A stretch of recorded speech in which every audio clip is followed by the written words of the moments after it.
এক সাহাবী বলছেন নবী কেমন ছিল জানো? যার সারা অঙ্গ একসাথে দেখলে সবচেয়ে সুন্দর, প্রতি অঙ্গ আলাদা আলাদা দেখলেও সবচেয়ে সুন্দর। আরেকজনকে বলছে আপনি বলেন তো, আরেক সাহাবী বলছে আমি বলি যে নবী ছিলেন এমন যাকে একবার দেখলে আবার দেখতে মন চায়, দ্বিতীয়বার দেখলে প্রথমবারের চাইতে আরো সুন্দর মনে হয়, যত তারে দেখি তত সুন্দরই লাগে। তিনি ছিলেন এমন। আল্লাহ তাআলা মেরাজে, এই যে এই মাস 7 আসমানের উপরে আরশে আজিমে আল্লাহ তাআলা নবীকে নিয়ে গেলেন।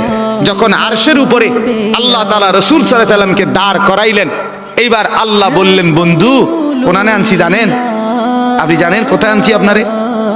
কয় যে আপনি যখন ছোটবেলায় জন্ম নিছেন, ছোট্টবেলায় ফেরেশতাদেরকে বলছিলাম ফেরেশতারা আমার বন্ধুকে কোলে নাও, নিয়া আমার সৃষ্টির পূর্ব থেকে পশ্চিম পুরা দিগন্ত ঘুরাও, আমার গোটা সৃষ্টিকে বলো যে তারা যেন দেখে বন্ধু আমি কেমন বানাইলাম। দেখ আসমান দেখো, জমিন দেখো, বন্ধু আমি কেমন বানাইলাম। নাক দেখো, চোখ দেখো, ঠোঁট দেখো, মুখের চাহনি দেখো, চেহারার রং দেখো, চোখের পলক দেখো।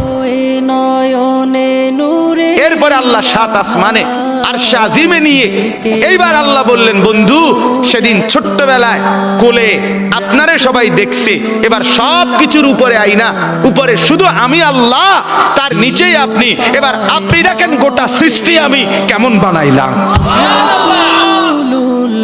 ওই সময় ওরা দেখছে, এখন আপনি দেখেন, আপনি দেখেন।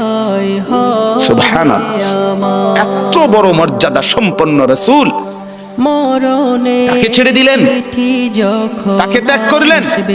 আল্লাহ আমাকেও বুঝ দান করেন, আমাদের প্রত্যেককে বুঝ দান করেন।